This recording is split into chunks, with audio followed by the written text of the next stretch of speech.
चलो ठीक है। सो आईटी इन कंप्यूटर्स का लास्ट पोर्शन बचा हुआ है आपका, दैट इज अ डिस्प्ले वाला। सो बिफोर स्टार्टिंग एक दो सवाल मैं पूछ लूँ, बिना सवाल के जो है, जैसे गणपति की पूजा होती है ना पहले, वैसे सवाल जो है। हाँ हाँ, तो जैसे पूजा में जो सबसे पहले गणपति को याद किया था, वैसे ही क्लासेस में सबसे पहले सवालों को याद किया कीजिए। ठीक है, तो जो लास्ट क्लास आपने पढ़ा है पहले उनको याद कीजिए, उसके बाद आगे बढ़ने का है। Okay, so let's start. So मुझे कौन समझाएगा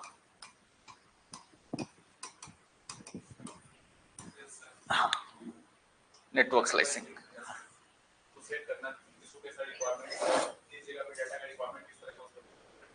ठीक है, आप क्या करोगे, नेटवर्क को डिफरेंट फ्रीक्वेंसीज में आप डिवाइड करते हो। ठीक है, अच्छा, अगर फ्रीक्वेंसी बढ़ रही है,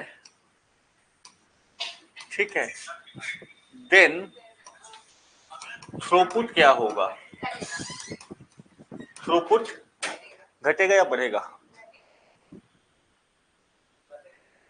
थ्रूपुट बढ़ेगा, पेनिट्रेशन घटता है। पेनिट्रेशन या कवरेज जिसको आप कहते हो वो कम होता है।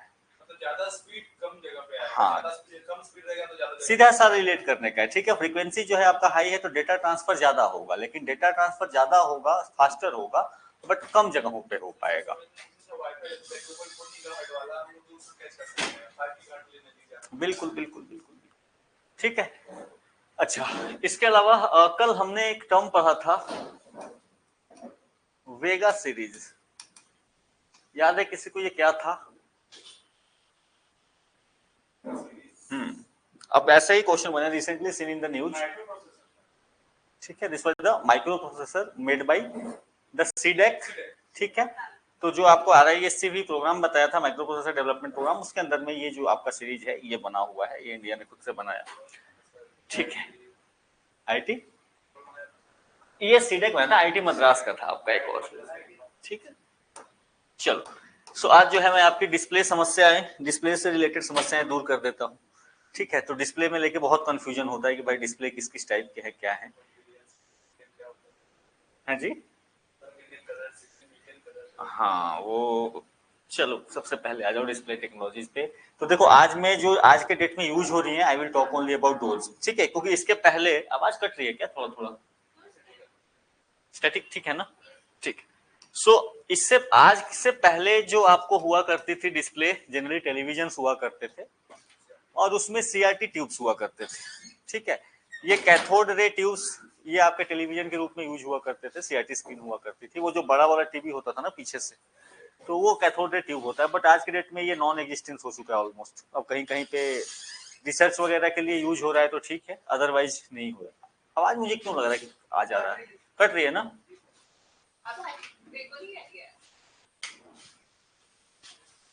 जस्ट मिनट, कुछ तो है। हाँ, कुछ तो है, अभी ठीक है क्या?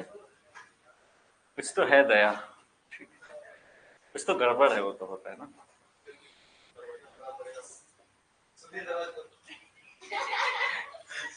अच्छा चलो, let's see. So display technology में आज के डेट में CRT स्क्रीन का यूज नहीं हो रहा है। आज के डेट में जो यूज हो रही है, we will talk only about those. इसमें जो सबसे पहला है, that is the LCD, full form liquid crystal display. ठीक है, अब देखो इसमें एक ये चीज आपको समझनी है, इसमें हो क्या रहा है। यहाँ पे जो यूज हो रहा है, यहाँ पे यूज हो रहा है आपका लिक्विड क्रिस्टल्स का। नाम में ही है, ये लिक्विड क्रिस्टल्स होते हैं जो लाइट को डिफरेंट कलर्स आपको जो है ये दे विल प्रोवाइड। तो यहाँ पे क्या होगा कि बैकग्राउंड में एक फ्लोरोसेंट बैकलाइट होगा। देखो, कोई भी आपको जो डिस्प्ले टेक्नोलॉजी काम करती है, एक्सेप्ट वन, आज के डेट में जो एक है उसको छोड़ करके, उसका वर्किंग प्रिंसिपल सेम होता है। एक पीछे में आपको ऐसा सोर्स होगा, सोर्स ऑफ लाइट होगा। ठीक है, एक आपका होगा सोर्स ऑफ लाइट। ठीक है, और इसके बाद यहां से लाइट जब पड़ेगी, इसके आगे एक और स्क्रीन लगा होगा, एंड ये स्क्रीन जो होगा दिस विल डिसाइड कि लाइट में कौन कौन से कलर जाएंगे या नहीं जाएंगे। मेनली हर स्क्रीन में किसी भी तरीके का जो आपका डिस्प्ले होगा उसमें ये दो चीजें कॉमन होगी। Now when we talk about liquid crystal display, यहाँ पे क्या है कि यहाँ पे पहली चीज आपको ये याद रखनी है कि जो आपका लाइट है that is the fluorescent backlight है। ठीक है, यहाँ पे एलईडी का यूज नहीं हो रहा है। एक नई एलसीडीज भी है जिनमें एलईडी का यूज हो रहा है, will come on to it. But जब हम नॉर्मली एलसीडी बोलते हैं, एलसीडी का मतलब है कि वहां पे फ्लोरोसेंट बैकलाइट का यूज हो रहा है। देन वहां पे जो यहाँ पे जो लाइट कि किस कौन कौन से कलर की लाइट पास करेगी और कहां कहां पे कौन सा कलर दिखेगा, that will be decided by this liquid crystal. ये जो है ये आपका मेजर रोल प्ले करता है। ठीक है, यहाँ पे आपके पोलराइजर्स लगे होते हैं जो लाइट को अलाइन करेंगे, वो सब कहानी होगी। बट एलसीडी में आपको जनरली यही चीज ध्यान रखनी है कि एक फ्लोरोसेंट बैकलाइट होगा and second there will be a liquid crystal, बाकी कलर फिल्टर वगैरह देयर विल बी देयर। ठीक है, इसका मेन जो वर्किंग प्रिंसिपल है, so that you need to know. So modulating properties of liquid crystals will be there, polarisation filter will भी वो होंगे आपको। तो ये जो है डिस्प्ले टेक्नोलॉजी अब ये भी पुरानी हो चुकी है, अब यहाँ पे ये भी यूज नहीं होते। बट एलसीडी अब क्योंकि हमारे घरों में भी बहुत से जो टीवी वगैरह होंगे वो एलसीडी के होंगे, सो एलसीडी आपका चलते रहता है, ये न्यूज में रहेगा। अब इसके वर्किंग का अगर प्रिंसिपल देखोगे, मैंने स्टेप बाय स्टेप आपको दे दिया ये बनता कैसे है। सो यहाँ पे क्या होगा, आपका बैकलाइट जो है जो फ्लोरोसेंट का लगा हुआ है, ये ध्यान रखना है, ये क्या है, दिस इज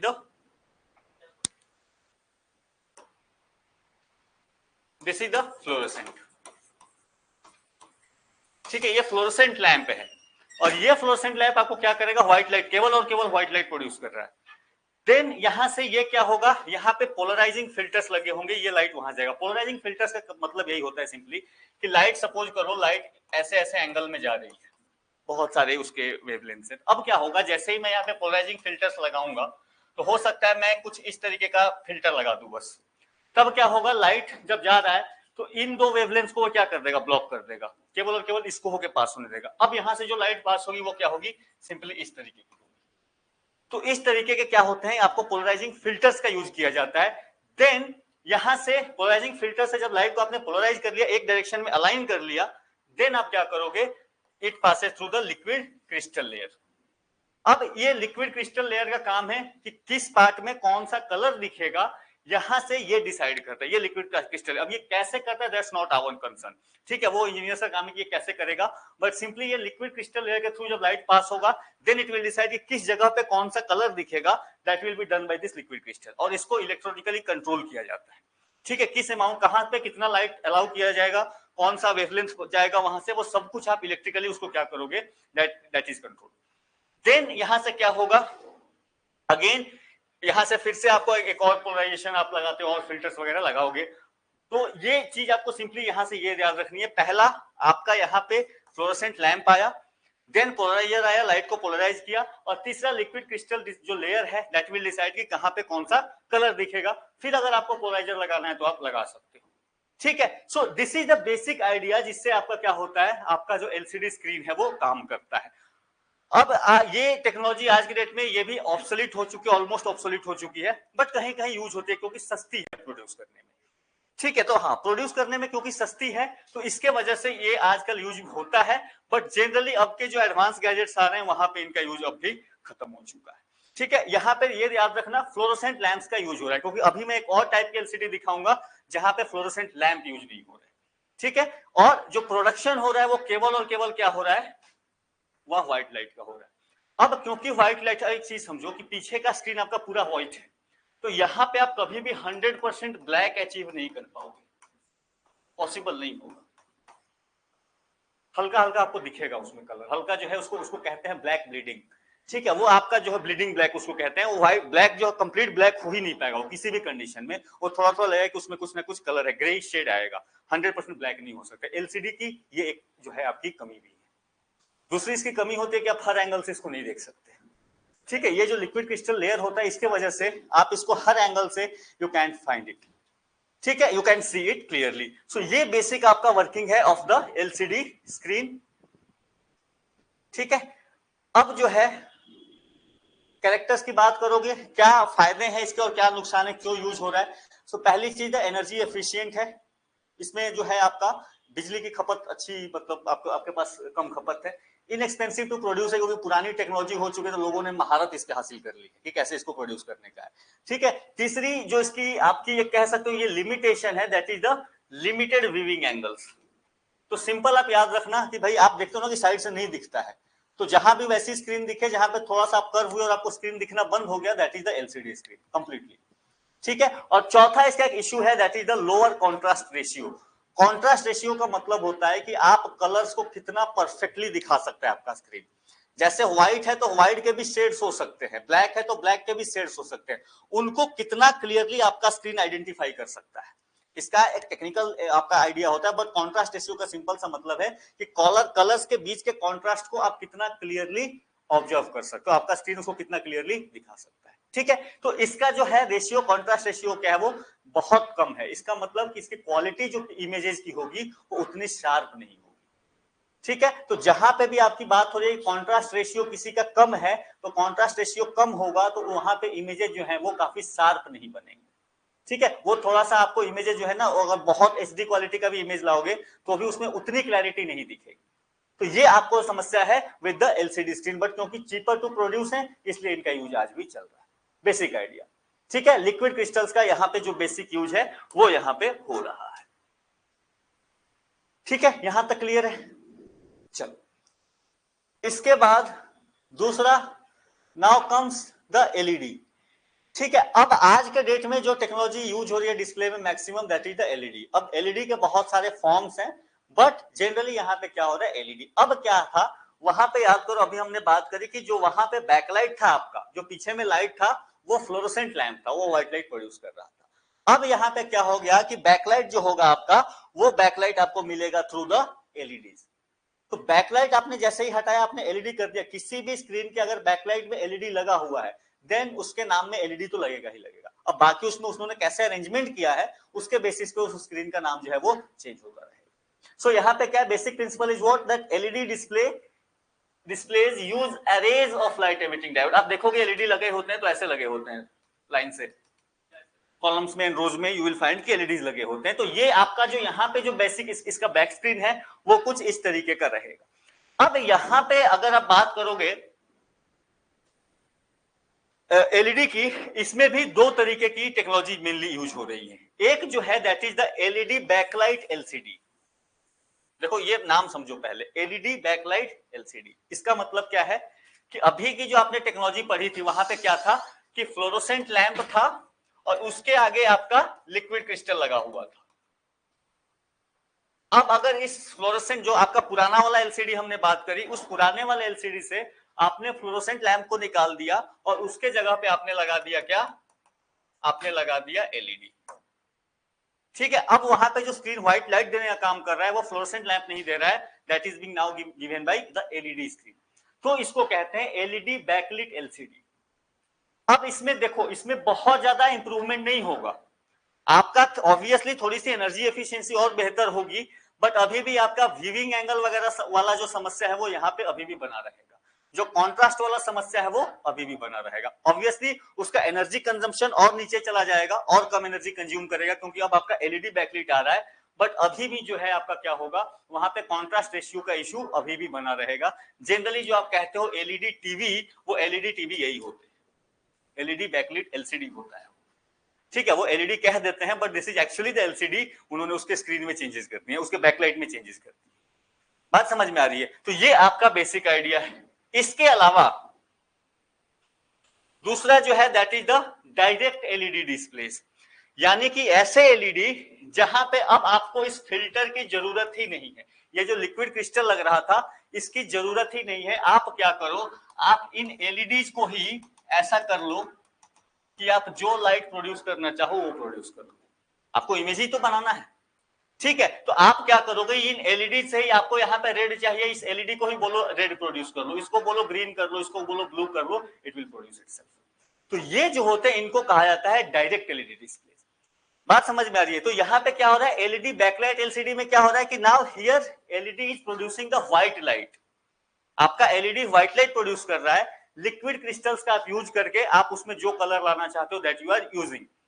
यहाँ पे क्या हो रहा है कि जो डायरेक्ट एलईडी डिस्प्ले है इसमें और कोई लिक्विड क्रिस्टल वगैरह नहीं लगा हुआ है, सिंपली आपका एलईडी ही अपनी जरूरत के हिसाब से कलर्स को क्या कर रहा है, वो चेंज कर रहा है डायरेक्टली। बात समझ में आ रही है? तो this is the basic difference between, ये दोनों के दोनों एलईडी हैं, बट एलईडी के बीच में भी ये डिफरेंसेस है। एक है आपका एलईडी बैकलिट एलसीडीज और दूसरा जो है डायरेक्ट एलईडी डिस्प्ले। अब आज के डेट में जो टेक्नोलॉजीज पे जिन पे सबसे ज्यादा काम हो रहा है that is being this direct LED display, क्योंकि यहां पे क्वालिटीज बहुत इंप्रूव करी जा सकती है। ठीक है, यहां तक क्लियर है? ठीक है, चलो थोड़ा सा इसमें और आगे बढ़ते हैं। सो एलईडी में क्या था, एलईडी लाइट एमिट, जो आपका एलईडी बेस्ड एलसीडी था, जो थे एलईडी बैकलाइट एलसीडी, तो यहाँ पे क्या था, आपने एलईडी बैकलाइट लगा दिया, बाकी वही लिक्विड क्रिस्टल वगैरह लगे हुए आपका हो गया। ठीक है, अब ये जो आपका बेसिक आइडिया एलईडी काम कैसे करता है, एलईडी तो पी एंड एन वाला डोपिंग की बात है। एलईडी आपका बनाया कैसे जाता है सिंपली, तो यहाँ पे एक ट्रांजिस्टर होगा, यहाँ पे एक पी टाइप डोपिंग करी जाएगी और दूसरे में एन टाइप डोपिंग करी जाएगी। जैसे ही करंट पास करोगे इलेक्ट्रॉन एक्साइट होते हैं, वो अलग अलग कलर क्या करते हैं, प्रोड्यूस करते हैं। वो वर्किंग में बहुत नहीं जाने का, बट हाँ सिंपली याद रखना पी टाइप एन टाइप को जो आपके सिलिकॉन चिप्स हैं उनको यूज किया जाता है, उसके बेसिस पे एलईडीज आर मेड। अब यहां से जैसे ही आप देखोगे, जो बेसिक एलईडीज की हमने बात करी, जो डायरेक्ट एलईडीज थे, वो स्क्रीन को नजदीक से देखोगे तो कुछ ऐसा दिखेगा। Now each of these represent a pixel, ये हर जो एक डॉट है ये आपको पिक्सल दिखा रहा है। और इसमें क्या है, इसमें आप देखो तीन बेसिक कलर आपके हैं, RGB, red green and blue. और ये आपको पता होगा कि रेड ग्रीन एंड ब्लू का यूज करके आप जो कलर चाहोगे वो क्या कर सकते हो, प्रोड्यूस कर सकते हो। तो आपको क्या करना है कि इसमें से हर जो डॉट है, यानी हर जो मैट्रिक्स है, उसमें what you have to do, आप उसमें करंट वेरी करो कि आपको कितने इंटेंसिटी की आपको रेड चाहिए, कितने इंटेंसिटी की ब्लू चाहिए और कितने इंटेंसिटी की ग्रीन चाहिए, और उस बेसिस पे वहां का कलर क्या हो जाएगा, प्रोड्यूस हो जाएगा। यही काम आप हर पिक्सल के लिए करोगे, हर पिक्सल के लिए यही काम होता है, और उसके बाद आपका इमेज जो है आपके स्क्रीन पे वो इमेज क्या होता है, तैयार होता है। ठीक है, तो कभी भी जो आप इमेज देख रहे हो, ये मान लो इस बोर्ड को ही देख रहे हो, इस बोर्ड में ये क्या है, यहाँ पे बहुत सारे छोटे छोटे छोटे छोटे डॉट्स हैं, बहुत सारे पिक्सल्स हैं। ठीक है, हर पिक्सल एक अलग कलर प्रोड्यूस कर रहा है, डिपेंडिंग अपॉन कि मैं क्या रिक्वायरमेंट है मेरी, हर पिक्सल अलग कर रहा है। लेकिन जब मैं देख रहा हूं, मैं एक ओवरऑल पिक्चर को देख रहा हूं, तो कहीं पे भी, इसीलिए बोलते हैं पिक्सल। अब यहाँ पे क्या होगा, कोई एक पिक्सल खराब हो जाएगा, देखते होगे कहीं कहीं मोबाइल के स्क्रीन में कभी एक जगह पे ब्लैक होने लगता है छोटा सा, वो क्या होता है कि आपका एक पिक्सल उस जगह का खराब है। लैपटॉप में भी देखोगे पिक्सल चेकिंग होती है। ठीक है, लैपटॉप में अगर आप कभी ले रहे हो लैपटॉप, तो यू शुड चेक कि आपका डिस्प्ले कैसा काम कर रहा है, उसमें कोई पिक्सल ऐसा तो नहीं है कि जो नॉन वर्किंग है। तो इसमें क्या होता है, वो डिफरेंट लाइट्स के थ्रू देखेगा, डिफरेंट शेड्स के थ्रू देखेगा, कि ऐसा तो नहीं हो रहा है कि स्क्रीन पे कहीं पे ब्लैक डॉट आ रहा है फॉर अ पर्टिकुलर कलर। अगर वैसा हो रहा है, यानी कोई उस जगह का पिक्सल जो है वो खराब है। बात समझ में आ रही है? तो यहाँ पे हर पिक्सल अपने लिए इंपॉर्टेंट है, हर पिक्सल को आप क्या कर रहे हो, रेगुलेट कर रहे हो कि वहां कौन सा कलर प्रोड्यूस करेगा, एंड देन उसके बेसिस पे what you are doing, you are producing an entire picture. तो ये आपका है डायरेक्ट एलईडी जो स्क्रीन से। क्लियर है यहां तक? So direct LED display, each pixel consist of red green and blue LEDs. ये कहानी आपको रहेगी। जब आपका क्या होगा, इलेक्ट्रिक करंट पास होगा तो एलईडी क्या करेगा, एक पर्टिकुलर लाइट को एमिट करेगा। जिस तरीके का आपको कलर चाहिए आप क्या करोगे, उस तरीके का कलर आप प्रोड्यूस करा सकते हो, and that will depend on कि आप कितने इंटेंसिटी की लाइट उसको दे रहे हो। अब मान लो मुझे केवल ब्लू चाहिए होगा, तो मैं क्या करूंगा, रेड एंड ग्रीन को ऑफ कर दूंगा, मुझे केवल ब्लू मिल जाएगा। ठीक है, मुझे रेड एंड ब्लू का कॉम्बिनेशन कोई कलर चाहिए होगा डिपेंडिंग अपॉन कितने इंटेंसिटी का, तो मैं ग्रीन को ऑफ कर दूंगा। तो आप केवल और केवल करंट वेरी करके आप क्या कर सकते हो, you can control the picture की कौन सा पिक्चर आपका बनेगा, and combining different intensity of red green and blue it can create various colours. कोई भी कलर ये बनाना चाहेगा इट कैन। ठीक है, तो हम जो स्क्रीन पे पिक्चर्स देखते हैं और इतने तेजी से बदलते हैं, उसके पीछे की जो इंजीनियरिंग है दैट्स वेरी कॉम्प्लेक्स। ठीक है, हमारा एक सब्जेक्ट हुआ करता था डिस्प्ले टेक्नोलॉजीज करके ही, तो ये था हमारा। ठीक है, और उसमें जो है वो आधे सेमेस्टर के बाद सबकी हालत उसमें खराब होने, इतनी मैथमेटिक्स थी केवल उसमें। ठीक है, आपको हर ईयर के लिए पिक्सल के लिए आपको कहाँ क्या करना है, and it's just mathematics, only and only mathematics. ठीक है, आपको हर पार्टिकुलर पिक्सल को आपको क्या करना है, कंट्रोल करने का है। ठीक है, चलो आगे बढ़ते हैं। यहां तक क्लियर है? सो एलईडी डिस्प्ले का फायदा क्या होगा, ब्राइटनेस इसकी अच्छी होती है। आप इंटेंसिटी डायरेक्टली क्या करो, यहाँ पे लाइट किसी ने ब्लॉक करके नहीं रखा हुआ है, डायरेक्टली एलईडी आपको विजिबल है, तो ब्राइटनेस आपको वहां पे जो आप करंट जितना दे रहे हो उतना you will find. Again large display के लिए काफी बेहतर होता है। यहाँ पे एक समस्या है, lower resolution in direct LED display. ये जो डायरेक्ट स्क्रीन आप देखते होगे, बड़े बड़े जो स्क्रीन लगाए जाते हैं उनमें रेजोल्यूशन बहुत क्लियर नहीं होता है, क्योंकि उतना आप, ये डिपेंड करेगा कि आपने जो उसके पार्टिकुलर डायोड्स हैं, जो आपके पार्टिकुलर उसका एलईडी है, उसको कितना कॉम्पैक्टली पैक किया है। अब एलईडीज का साइज आज कुछ साल पहले तक लिमिटेड होता था, उससे नीचे आप नहीं जा सकते थे, हालांकि अब आ गया है, बट उससे आज से 2 साल 3 साल पहले तक एलईडी को आप एक पार्टिकुलर साइज के नीचे लेकर नहीं जा सकते थे। तो मान लो इतना छोटा मैंने फिक्स कर लिया कि मेरा एलईडी का साइज इतना होगा, तो इतना होगा, तो अब यहाँ पे मुझे 3 एलईडी फिक्स करने हैं, तो मेरा कम से कम 1 पिक्सल इतने का दिखेगा। तो वहां पे आप क्या समझते हो, इमेज की क्लैरिटी बहुत नहीं दिखेगी, आप जैसे ही जूम करोगे इट विल स्टार्ट, ये फटना शुरू हो जाएगा। ठीक है, ये एक समस्या थी आपको in the LED display. Resolution की बात हुई कि आप उसको जूम कर रहे हो तो कितना अच्छा वो जूम हो सकता है, तो that about the resolution. LED display अच्छे जूम के लिए यूज नहीं होता, जैसे आप उस पर जूम करना स्टार्ट करोगे इट विल स्टार्ट कि वो फटना स्टार्ट हो जाएगा। ठीक है, क्योंकि आप एलईडीज को बहुत क्लोजली पैक नहीं कर पाते थे पहले, अब कर लेते हैं हम लोग, ऑब्वियसली अब पैक हो जाता है। ठीक है, और एक और समस्या थी, क्योंकि बहुत सारे एलईडी थे, आप सबको इंडिविजुअली कंट्रोल कर रहे हो, तो हीट जनरेशन वगैरह काफी हुआ करता था। This was an issue, not a very significant one, but हाँ ये आपको ये था। तो अभी तक आपने क्या देखा, पहला देखा एलसीडी सिंपल जो बेसिक फ्लोरोसेंट लैंप वाला था, दूसरा देखा एलईडी पैनल्स, और एलईडी में 2 तरीके के पैनल्स देखे, एक जो देखा जो क्या था एलईडी बैकलाइट एलसीडी था, और दूसरा क्या देखा डायरेक्ट एलईडी देखा। इतने ही पैनल्स अभी तक आपने देखे हैं बेसिकली। ठीक है, आगे बढ़ते हैं इसमें, यहां तक क्लियर है। तो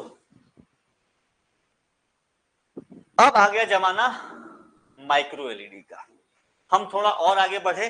तो जो समस्या थी कि एलईडी डेंसली पैक नहीं हो सकते थे, इंजीनियर्स ने कहा कोई बात नहीं, अब हम माइक्रो लेवल के एलईडीज बनाएंगे, कराओ पैक, कितने क्लोजली आप पैक करा सकते हो। And now this is the game changer, display technology का ये क्या है, this is the game changer.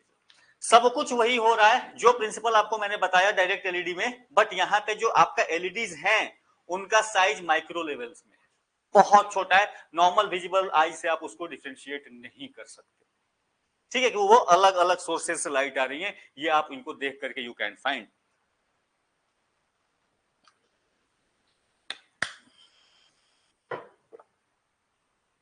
So now you see कि यहां पे क्या हो गया, ये जो आपको माइक्रोस्कोपिक एलईडीज का एरे यूज हो रहा है और जिनका साइज क्या हो रहा है स्मॉलर देन 100 माइक्रोमीटर, और now every day they are reducing this size, हर दिन ये साइज क्या होता चला जा रहा है, कम होता चला जा रहा है, और जितना जितना ये कम वो करते चले जाएंगे उतना ही वो क्या हो जाएगा, आपकी एक्यूरेसी पिक्चर्स की उतनी बेहतर होती चली जाएगी, आपका कॉन्ट्रास्ट रेशियो जो है वो और बेहतर होता चला जाएगा।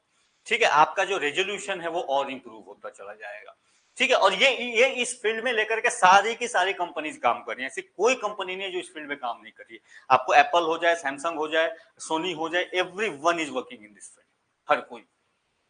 ठीक है, अब यहां पे क्या होता है, टीएफटी बैकप्लेन यूज होता है फॉर कंट्रोलिंग इंडिविजुअल एलईडी। अब ये टीएफटी टर्म आपसे कभी हो सकता है पूछ ले, this is nothing but thin film transistor,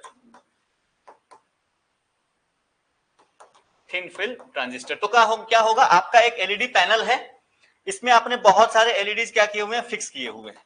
now क्योंकि आपको इंडिविजुअल एलईडी को कंट्रोल करना होगा, आपको उसके लिए भी एक सर्किट चाहिए होगा, तभी तो आप कंट्रोल कर पाओगे। तो जो पीछे में सर्किट काम कर रहा है आपका, that is the thin film transistor, पतला सा लेयर होता है वो। ठीक है, वो गया तो खत्म, आपकी वो एलईडी रखा रह जाएगा। ठीक है, वो कंट्रोल करने का जो काम करता है that is that thin film transistor. ठीक है, तो दिस इज द आपका बेसिक वर्किंग, जो आपको इलेक्ट्रिसिटी को कंट्रोल कर रहा है। अब इसमें भी active and passive they have, welcome on to. ठीक है, माइक्रो एलईडी, ये टेक्नोलॉजी आपको, ये सवाल इस पे हो सकता है क्योंकि ये चल रहा है अभी। चलो आगे बढ़ते हैं। सो देखो कि now what they are doing, यहाँ पे इन्होंने कहा कि भाई एप्पल ने जो है एप्पल ओएलईडी की तरफ गया था, तो बाकी जो कंपनीज थी उन्होंने थोड़ा और डेवलप किया, they started developing this micro LED. तो यहाँ पे फीचर्स हैं, यहाँ पे आप साइज जो है ना, size will be very much reduce. तो ये थोड़ा सा मैंने आपको दे दिया, कितना परसेंट क्या है वो पढ़ लेना, नॉट वेरी इंपॉर्टेंट, बस सिंपली याद रखना कि यहाँ पे माइक्रोमीटर्स में साइज लेके चले गए हमारे लेडीज का, बहुत छोटा कर लिया उन्होंने, ठीक है। तो इसको लेकर के न्यूज चली थी काफी ज्यादा, एंड विथ दिस पॉसिबल हो गए आपके ये फोल्डेबल डिस्प्लेज, ठीक है। ये जो है एलजी ने बनाया ऐसा, नाउ यू सी कि अरे बाबा कि ये कितना मतलब ये टेक्नोलॉजी को आपको कहां लेके चला जाएगा, ठीक है। ये दीवार पे चिपका दो और काम चालू, आपका टीवी जो है वो चालू हो गया। सो हाँ जी, हाँ ये पीछे में जो है ना, this one is the TFT, ये जो पीछे में उसका लेयर लगा हुआ है ये आपको कंट्रोल कर रहा है इस पिक्सल को।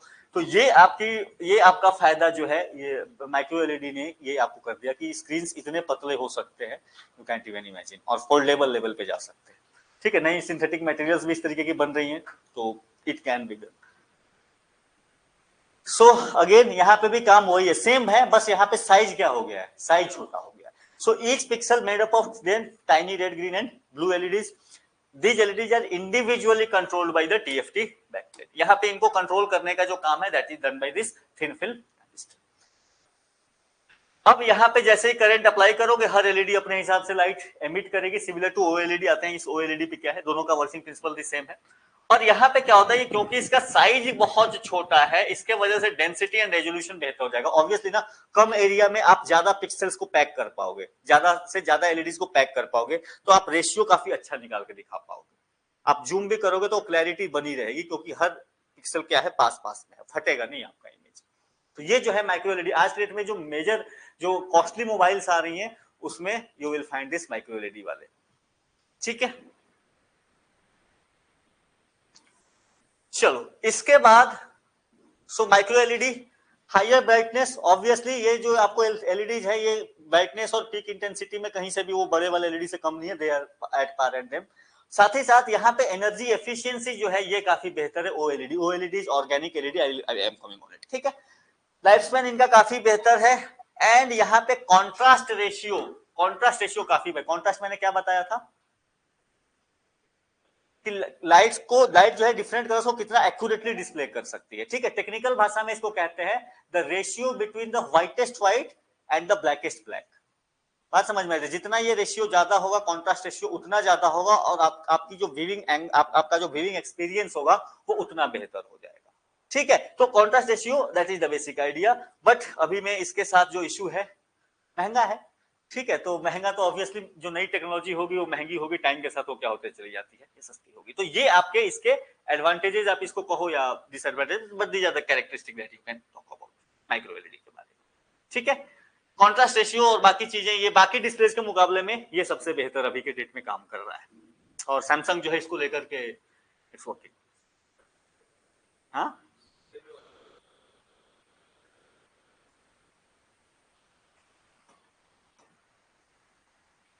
जो वो ट्रोल करता है ना एप्पल को कभी कभी, क्या हो गया इसको, हाँ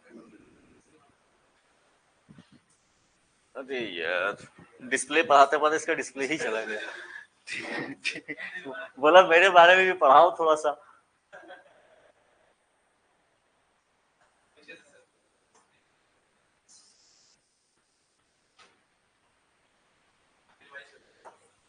ठीक,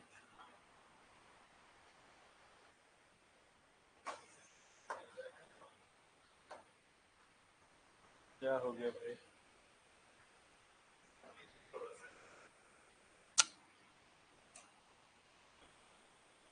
इसको बंद करना पड़ेगा क्या पहले।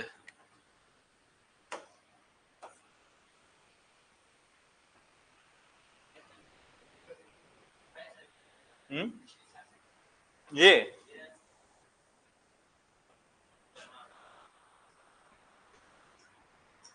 अरे नहीं होगा तो वही आ जाएगा, फिर इसको कट करना पड़ेगा।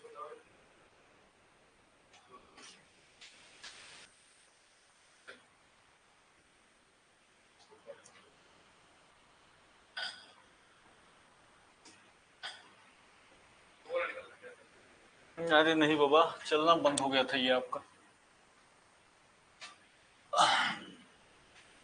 ये था ना इजी नोट 5 था ना, डबल टैप किया मैंने।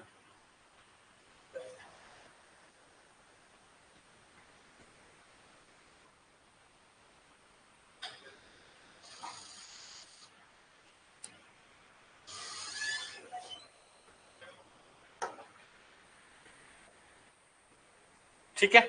So this was the basic idea. आगे बढ़ते हैं नाउ टुवर्ड्स ओएलईडी, ठीक है, ऑर्गेनिक एलईडी।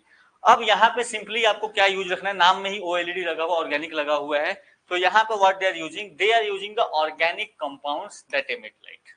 सिंपल सी बात है, उन्होंने कुछ इस तरीके के ऑर्गेनिक कंपाउंड्स बनाए हैं और उनको दो लेयर्स के बीच में रखा है, एक एनोड और एक कैथोड के बीच में they have put it down, और जैसे ही एनोड एंड कैथोड में एक जगह से वो इलेक्ट्रिक करंट को पास कराते हैं, तो जो आपका ऑर्गेनिक मटेरियल होता है वो क्या करता है, लाइट को एमिट करता है। सिंपल सी बात है।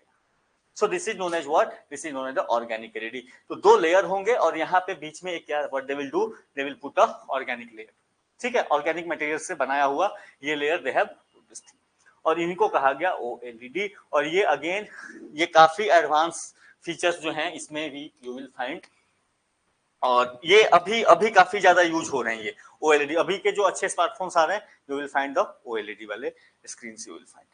सो यहाँ पे ओएलईडी के बीच में जैसे ही आप वोल्टेज देते हो तो कैथोड एंड एनोड, सिंपल याद रखना, एक लेयर होगा कैथोड का, दूसरा लेयर होगा एनोड का, और इसके बीच में they have put a organic layer. जैसे ही इनके बीच में मान लो ये पिक्सल है और ये पिक्सल है, इसके बीच से मैंने कोई करंट दिया, एक स्पेसिफिक पार्टिकुलर वोल्टेज अप्लाई किया, तो ये जो ऑर्गेनिक लेयर है ये थोड़ा सा एक्साइट होगा और एक पार्टिकुलर वेवलेंथ ऑफ लाइट को क्या करेगा, एमिट करेगा, एंड आपको स्क्रीन पे वो लाइट दिखना स्टार्ट हो जाएगा, ठीक है। सो दैट्स द बेसिक आइडिया, ये जो आपका यहाँ पे काम हो रहा है। नाउ ये टेक्नोलॉजी में भी आगे चल के इन्होंने और थोड़े एडवांसमेंट किए। तो पहली चीज की यहाँ पे एक फीचर यहाँ पे आपको याद रखना है, क्या, बैकलाइट की जरूरत नहीं पड़ेगी, क्योंकि आपका जो ऑर्गेनिक लेयर है इट इटसेल्फ क्या कर रहा है, ये लाइट को एमिट कर रहा है, सेल्फ एमिटिंग है, ठीक है। तो ये आपका जो है बेसिक आइडिया रखना। उसके अलावा परफेक्ट ब्लैक्स आपको मिल सकते हैं, क्योंकि ब्लैक स्क्रीन नहीं है पीछे में ब्लैक स्क्रीन है, तो you will find perfect black, तो कॉन्ट्रास्ट रेशियो और बेहतर आपको यहाँ पे दिखता है। तो ब्लीडिंग ब्लैक वाला इशू नहीं है, यहाँ पे ब्लैक दिखेगा तो परफेक्ट ब्लैक दिखेगा, ठीक है। इसके साथ ही साथ अब नई मटेरियल्स के आने की वजह से now the flexible display is possible. Obviously micro LED ने बना दिया, बट फ्लेक्सिबल डिस्प्ले को पॉसिबल पहले जो है ये ऑर्गेनिक ओएलईडीज ने बनाया था। इन्हीं के टाइम से आपका फ्लेक्सिबल डिस्प्ले का बनना स्टार्ट हो गया था। बट ध्यान रखना लाइफ स्पैन इनका थोड़ा सा छोटा है एंड पोटेंशियल फॉर बर्निंग थोड़ा खराब जल्दी हो रहे हैं। तो ओएलईडी वाले स्क्रीन आप ले रहे हैं तो रिस्क है उसमें, ठीक है। तो ओएलईडी वाले स्क्रीन में ये इशू आपको समस्या देखने को मिलेगी। हाँ ऑब्वियसली, अब देखो सिंपल सी बात, उसका ऑर्गेनिक लेयर है ना, एक लेवल एक टाइम के बाद इट विल वो बर्न आउट हो जाएगा, वो काम नहीं करेगा उतना एफिशिएंटली।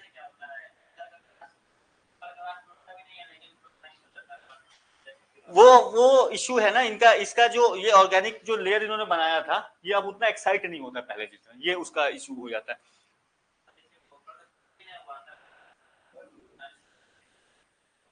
सो अभी एक और टर्म चल रहा है, दैट इज द एमओएलईडी। हाँ जी, ठीक है। So this is what, this is active matrix organic light emitting diode.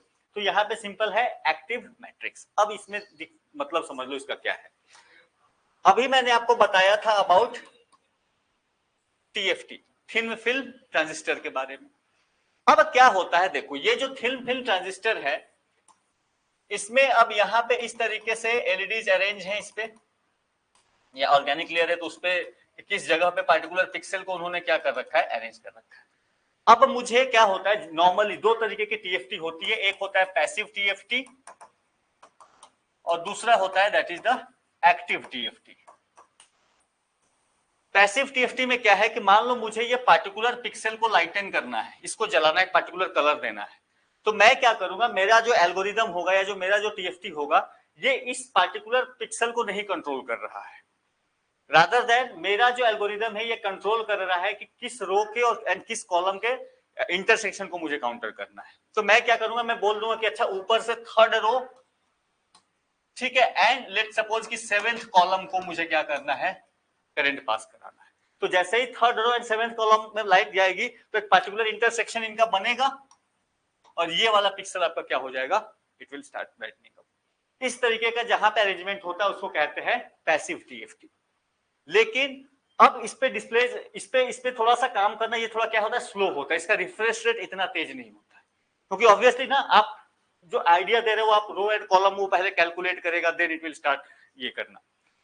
अब आती है बात एक्टिव टीएफटी। एक्टिव टीएफटी क्या करते हैं कि जिस पार्टिकुलर पिक्सल को वो पिन पॉइंट कर सकते हैं कि भाई डायरेक्टली मुझे ये वाला पिक्सल को लाइट अप करना है, तो आप डायरेक्टली आप रो एंड कॉलम के टर्म्स में इंस्ट्रक्शंस नहीं दे रहे हो, आप डायरेक्टली बोल रहे हो कि मुझे जो पिक्सल नंबर 9 है या पिक्सल नंबर 12 है जस्ट लाइटन इट अप, और ये यहां से क्या हो रहा है, डायरेक्टली लाइट हो रहा है। तो यहां पे रिफ्रेश रेट आपका क्या हो जाएगा, काफी बेहतर हो जाएगा, इमेजेस काफी तेजी से काफी smoothly it can pass on.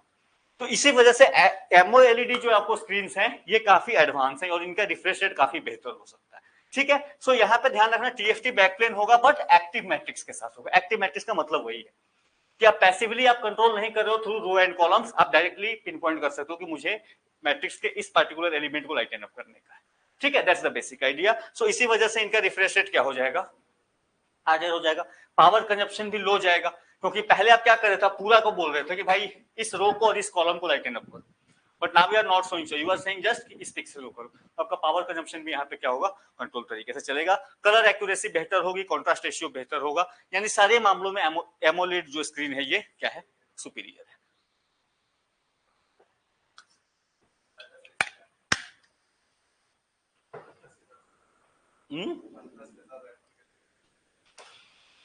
तो ये एडवांस है।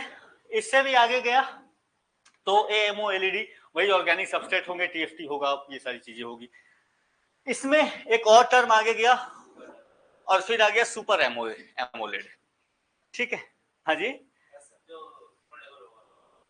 नहीं फोल्डेबल एमोलेड भी हो सकता है, फोल्डेबल माइक्रो एलईडी भी हो सकता है, फोल्डेबल ओएलईडी भी हो सकता है। ठीक है, ओएलईडी से आपका फोल्डेबल होना शुरू हो गया था। ठीक है, अब यहां पे ये सुपर एमोलेड कुछ और नहीं है, इसमें एक चेंज है। पहली चीज ये तो सैमसंग का है, तो सैमसंग ने ही एक टर्म दिया कि this is the super AMOLED. इसका जो फीचर है वो क्या है, एक बेसिक फीचर कि जो अभी तक एमोलेड था उसमें एमोलेड जो स्क्रीन था और आपका जो टच लेयर था वो दोनों अलग अलग लेयर थे, दोनों के बीच में गैप था। और इसने क्या कर दिया, इसने जो एमोलेड का लेयर है और जो आपका टच लेयर है दोनों एक साथ लेके, यानी एमोलेड लेयर पे ही टच भी आपका काम करेगा, and that is the super AMOLED जो आपका सैमसंग का ये है।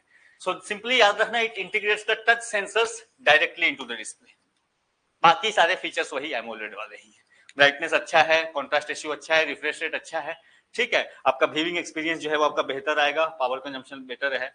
तो दैट्स द बेसिक आइडिया। और क्योंकि यहाँ पे जो गैप है ना टच स्क्रीन और ये के बीच में, वो क्योंकि कम है, तो इसीलिए जो लाइट का आपका जो आउटपुट है वो बेहतर आ रहा है, एंड देयरफॉर जो आउटडोर विजिबिलिटी है इसकी वो काफी बेहतर। आप देखोगे कि जैसे ही आप धूप में लेके जाते हो तो आपका आपका ब्राइटनेस नहीं आपको पता चलता है कि लाइट क्या हो रहा है, but now this is very good in this situations. बाहर में भी आप जाके देखोगे तो आपका सैमसंग के स्क्रीन की क्लैरिटी आपको काफी अच्छी दिखेगी।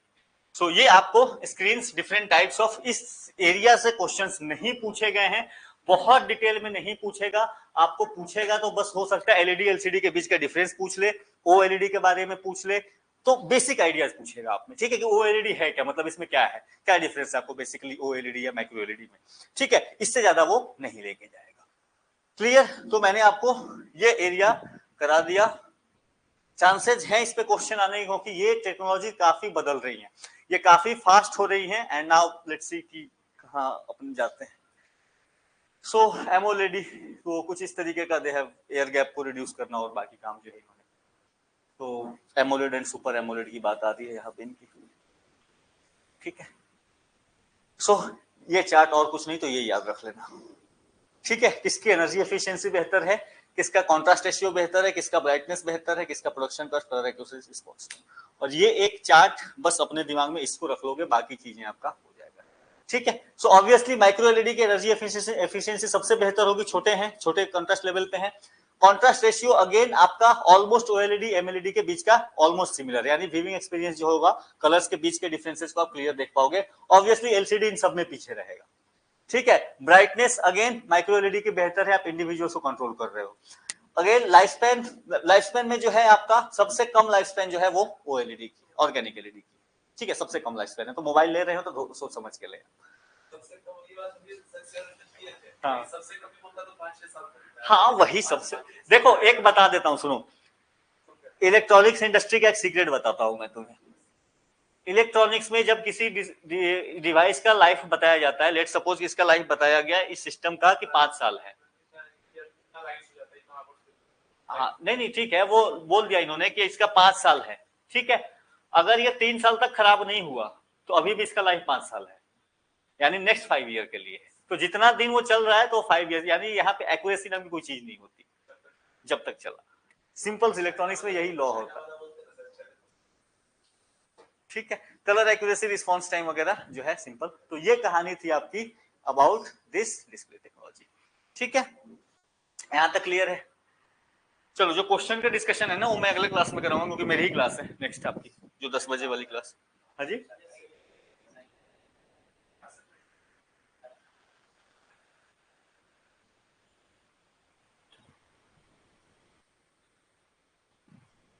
थोड़ा सा एक नए फील्ड में आपको लेके चलता हूं, बोर हो गए हम लोग पढ़ पढ़ के, ठीक है। सो टाइम कितना हो रहा है, करा लूंगा अभी आराम से, ठीक है। जस्ट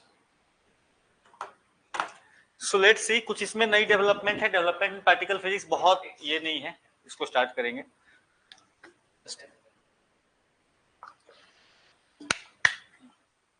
ठीक है, नेक्स्ट क्लास नहीं होती तो मैं क्वेश्चन इसी में डिस्कस करा देता, बट नेक्स्ट क्लास है तो आपको करा ही दूंगा अलग से। तो इसको हम लोग कुछ एक्स्ट्रा पढ़ लें इसमें। हो गया यहां तक डन आपका? चलो, so let's talk about neutrino particles, ठीक है। इंडिया में न्यूट्रिनो ऑब्जर्वेटरी बनी है, कहां पे बनी है? सो ये सवाल पहला, that is in Tamil Nadu. Let's see एक करके देखते हैं। But before moving on to neutrino, we have to understand the standard model of particle physics. थोड़ा सा बेसिक आइडिया मैं आपको दूंगा कि अच्छा ये बताया है आई थिंक पहले क्लास में, नहीं क्लास में नहीं बताया, क्वेश्चन वाले में बताया था। चलो देखो, जो फंडामेंटल पार्टिकल्स हैं आपके, ठीक है, अचानक से मुझे मोड स्विच करना हुआ। जो फंडामेंटल पार्टिकल्स हैं, दो type of fundamental particle exist करते हैं यूनिवर्स में। पहला जो है that is known as fermions, and दूसरा जो है 2000 बोसॉन्स, ठीक है। फर्मियंस जो है ये पार्टिकल होते हैं जो आपको डिफरेंट, जो आपको एक कह सकते हो कि कैरेक्टरिस्टिक प्रोवाइड करते हैं इन द टर्म्स ऑफ की शेप, साइज उसका क्या होगा, मास क्या होगा, ये प्रोवाइड कराएंगे। जो बोसॉन्स होते हैं these are known as the force carriers, ठीक है, these are also known as force carriers. Depending upon कि कैसा बोसोन है उस हिसाब से क्या होगा, उस तरीके का फोर्स जो है ये एक्सपीरियंस होगा। जो फर्मियंस हैं इनको दो पार्ट में डिवाइड किया जाता है। पहला जो है दैट आर द क्वार्क्स, दूसरे जो हैं these are known as electrons, ठीक है। जो क्वार्क्स हैं आपको, they follow Pauli's exclusion principal.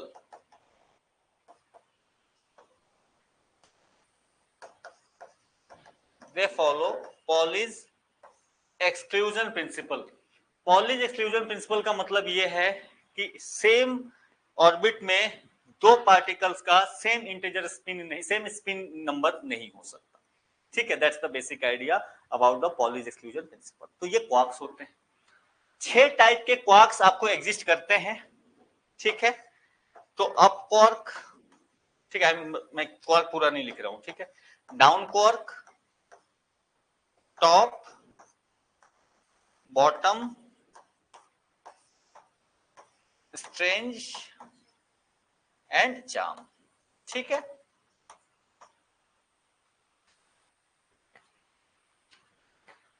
ये है आपके क्वार्क्स। तो सिंपली क्वार्क्स को याद रखना, क्वार्क्स एंड इलेक्ट्रॉन्स में जो बेसिक डिफरेंस है वो यही है कि क्वार्क्स जो है ये पॉलीज एक्सक्लूजन प्रिंसिपल को फॉलो करते हैं। इनका जो स्पिन होगा सेम ऑर्बिट में सेम नहीं हो सकता दो पार्टिकल्स का। That's the basic idea.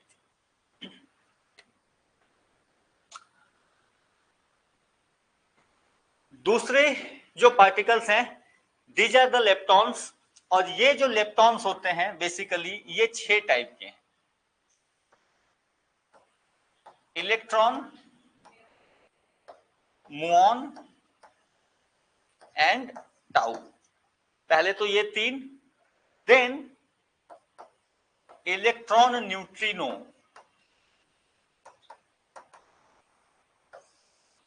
मुऑन neutrino and tau neutrino, tau neutrino, electron, electron neutrino, muon, muon neutrino, tau and tau neutrino. ठीक है, इसके बाद जो क्वार्क्स है आपके, क्वार्क्स को भी बेसिकली दो पार्ट्स में डिवाइड किया जाता है। Let me change the colour first.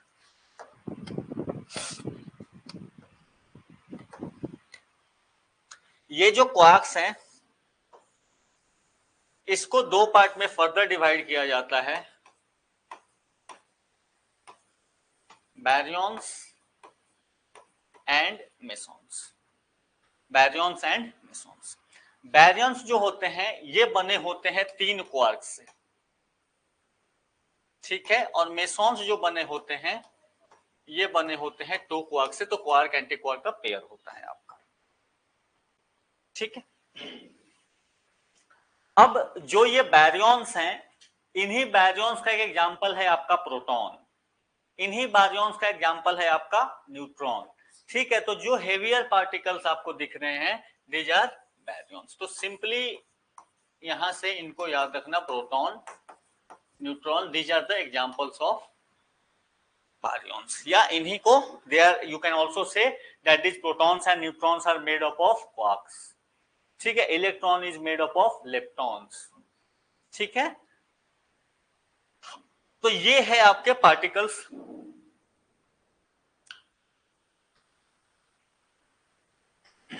Clear है यहां तक?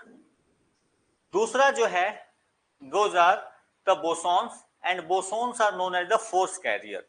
बोसॉन्स जो है यही फोर्सेस प्रोवाइड कराती हैं। तो यहाँ पे चार टाइप ऑफ बोसॉन्स हैं, इसको मिटा दूं मैं एक साइड को। ठीक,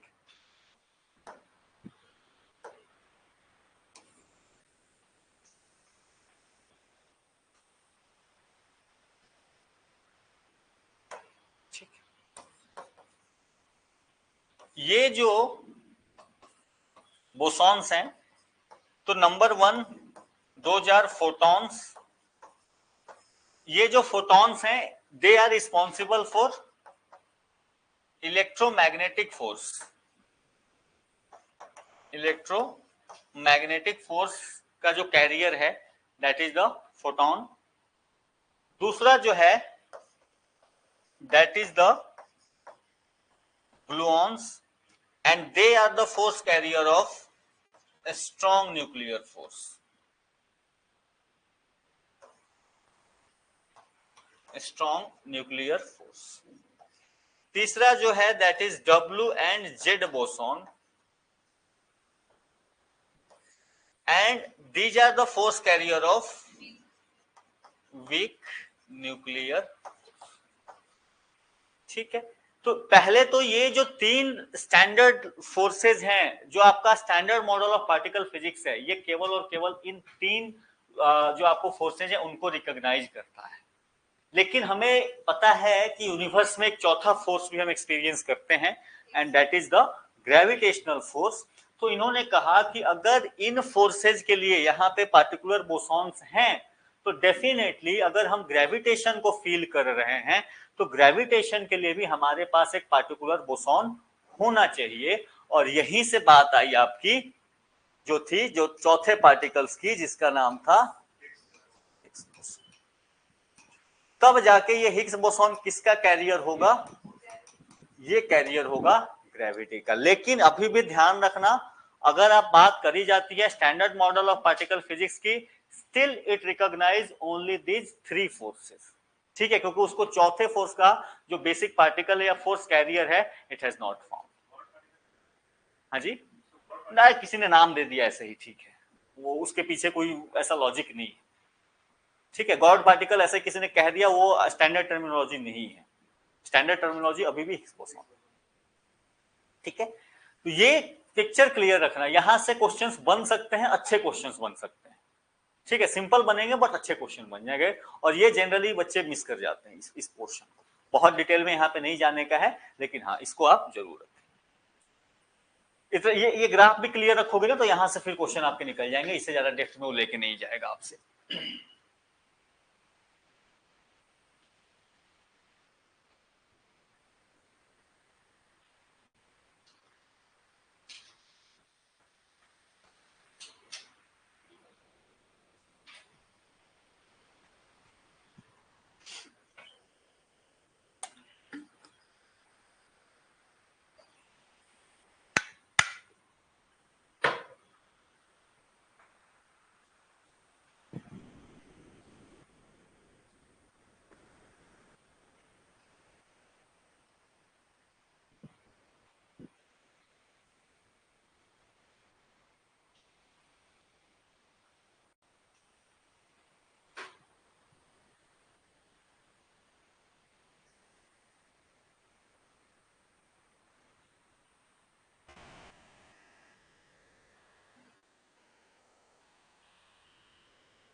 कोई ना समझ में है राइटिंग तो पूछ लेना, ठीक है।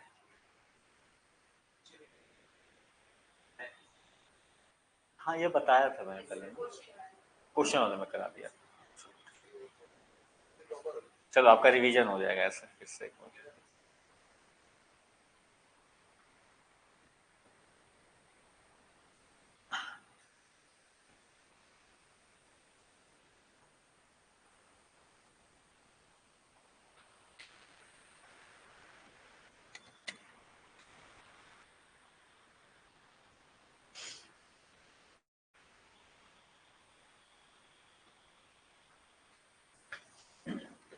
डन हो गया, ओके।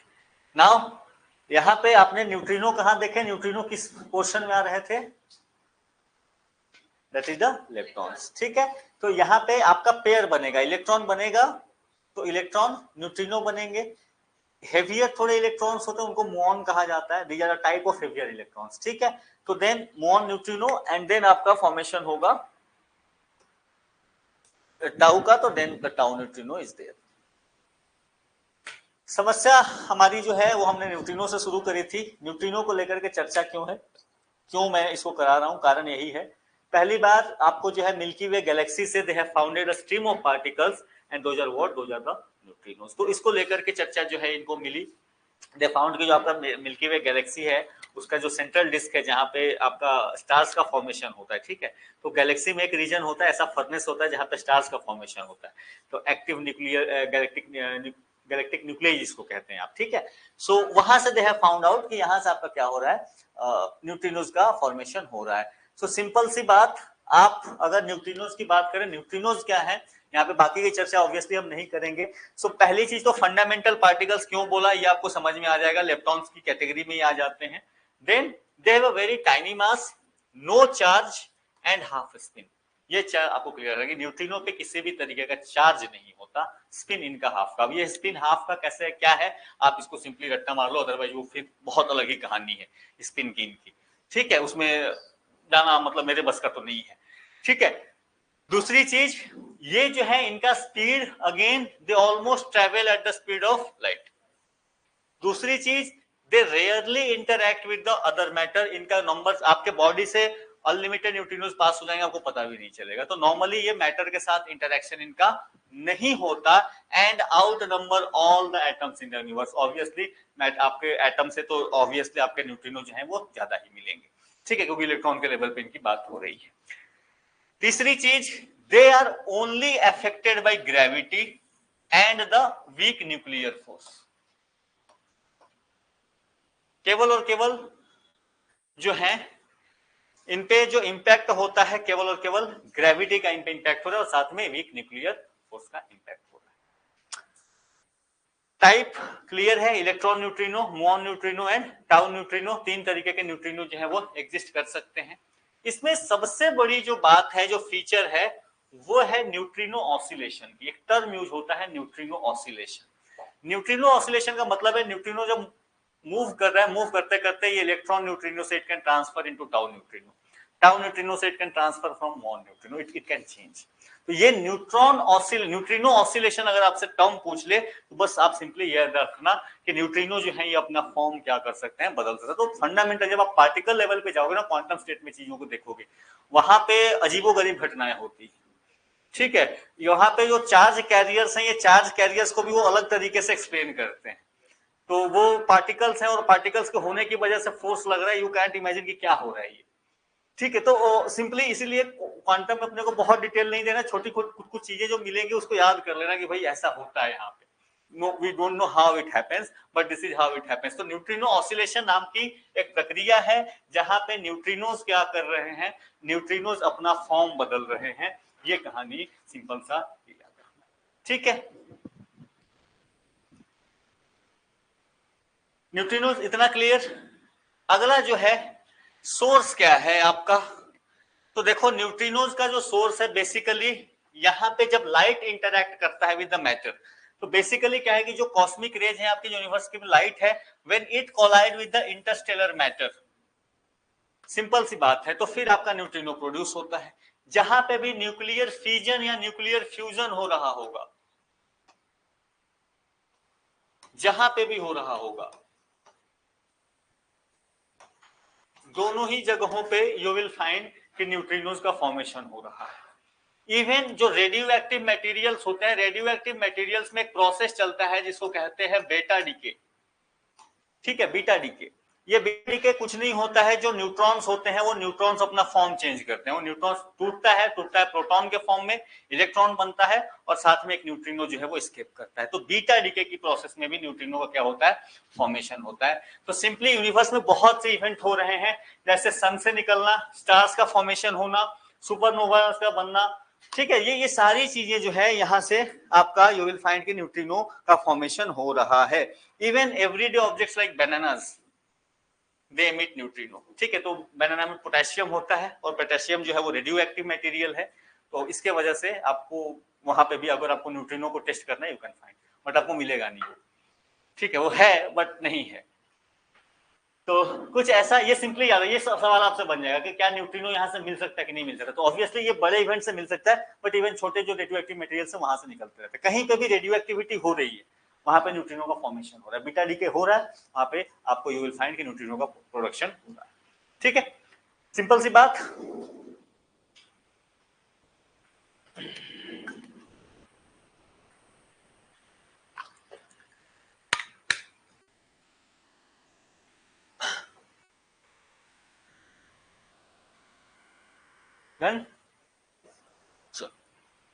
तो ये था बेसिक आइडिया आपको न्यूट्रिनो के बारे में। देन एटमॉस्फेरिक न्यूट्रिनोज, यहाँ पे क्या होता है कि जो आपका अपर एटमॉस्फेयर है, वहां पे जब सन की एनर्जी, सन की रेज टकराती है विद अपर एटमॉस्फेयर, बहुत सारे न्यूट्रिनोज का क्या हो रहा है, प्रोडक्शन हो रहा है। और वो जो जोन है वहां पे विल फाइंड कि lot and lot of neutrinos are being produced, और हम जनरली उन्हीं को स्टडी की कैसे जो है आपका सन के जो एनर्जी है वो कैसे इंटरैक्ट कर रही है विथ आवर एटमॉस्फेयर, उसको भी पढ़ने के लिए you need the to read this atmospheric neutrino. Simple सी बात है, तो सिंपल क्या याद रखना, एटमॉस्फेरिक न्यूट्रिनो सबसे ज्यादा कैसे प्रोड्यूस हो रहा है कि सन का के लाइट का या सन के एनर्जी का टकराना विद द नाइट्रोजन मॉलिक्यूल्स, या सिंपली आप एटमॉस्फेयर मॉलिक्यूल्स याद रखना, and then they produce the neutrinos there. यहाँ पे जो चर्चा है अगेन फैक्ट बेस्ड क्वेश्चन में कि इंडिया बेस्ड न्यूट्रिनो ऑब्जर्वेटरी क्या है। सो पहली चीज, किसके बीच का किसका एफर्ट है ये, तो department of atomic energy and department of science. वहां, अरे क्या बात कर रहे हो भाई, ऐसा क्या हो गया? नहीं, तुम टॉपिक बाद में कर लेना, क्लास में करोगे फिर मैं डिस्टर्ब हो जाऊंगा, मेरा ध्यान कहीं और निकल जाएगा, ठीक है। मेरा ध्यान निकलेगा इधर उधर तो हो सकता है, कई बार क्या होती है ना, इंपॉर्टेंट चीजें मिस हो जाती है, मेरा ध्यान जैसे ही डाइवर्ट होगा कुछ कुछ बताना होगा, कुछ और निकल जाएगा, वहां से मिस हो जाएगा। सो यहाँ पे क्या करोगे, this is what this will be अ, कहां पे होगा, पहली चीज तो ये याद रखना, तो पहली तो तमिलनाडु में है, और स्पेसिफिक चाहिए तो Bodi West Hills, there is a place, वहां पे आप कह सकते हो चेन्नई के से, चेन्नई नहीं, हाँ चेन्नई से थोड़ा सा आगे है, it will be like 100-150 kilometre आगे है वो, साउथ में है वो, ठीक है। एंड देन यहाँ पे iron calorimeter detector, again iron calorimeter detector आपसे डायरेक्टली पूछ लिया ना कि iron calorimeter detector recently seen in the news has been used for the detection of what. मैं इसलिए बोलता हूं ना, मैं क्वेश्चन कहीं से बना लूंगा और क्वेश्चन बन जाते हैं, ठीक है। तो ये स्पेसिफिकल इसका नाम उन्होंने यूज किया था iron calorimeter detector, and that has been proposed यहाँ पे होगा।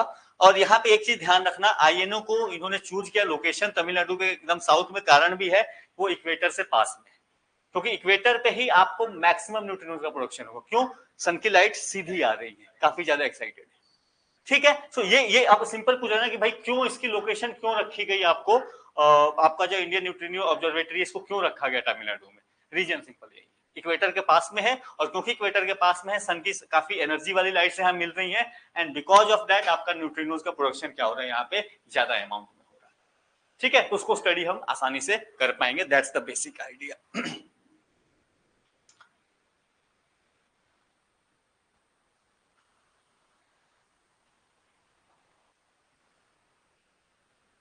क्लियर है?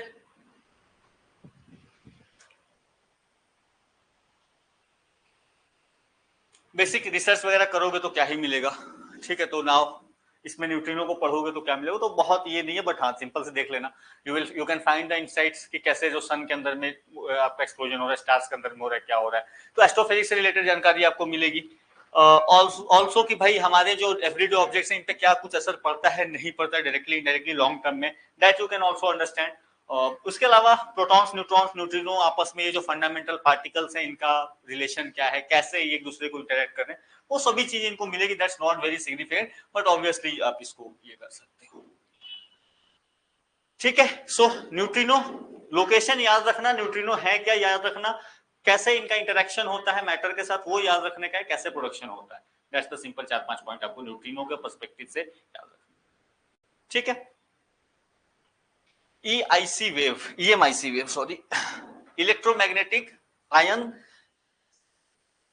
साइक्लोट्रॉन वेव, ये एक स्पेसिफिक, हालांकि बहुत सिग्निफिकेंट नहीं लगा, बट मैं क्योंकि छोटे छोटे न्यूज सोचा मैंने कर ही लूं, और इसमें ऐसी तरीके के न्यूज मिलते हैं पार्टिकल वाले में।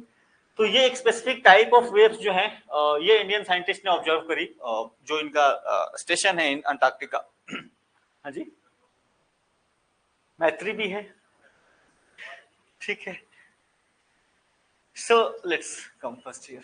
सो दे आर नथिंग, ये क्या है, एक स्पेसिफिक टाइप ऑफ, जब क्या होता है कि अर्थ की जो आपको मैग्नेटोस्फेयर है, अर्थ की अर्थ जो है, अर्थ के मैग्नेटिक फील्ड की वजह से एक लेयर क्रिएट होता है, मैग्नेट का मैग्नेटिक लेयर क्रिएट होता है, और जब सन की चार्ज पार्टिकल्स उधर से चलती हैं तो ये मैग्नेटिक लेयर क्या करता है, उसके साथ में इंटरैक्ट करता है। यही कारण भी बनते हैं जो अभी ऑरोरा बोरियलिस एंड जो आपका ऑरोरा ऑस्ट्रेलिस का जो फॉर्मेशन होता है, उसमें भी इन मैग्नेटिक स्फीयर का ही क्या होता है, रोल होता है। तो because of this interaction they have found कि एक नए तरीके का भी वेव्स इनको मिले हैं, और जिसका नाम इन्होंने कहा है this is the EMIC waves.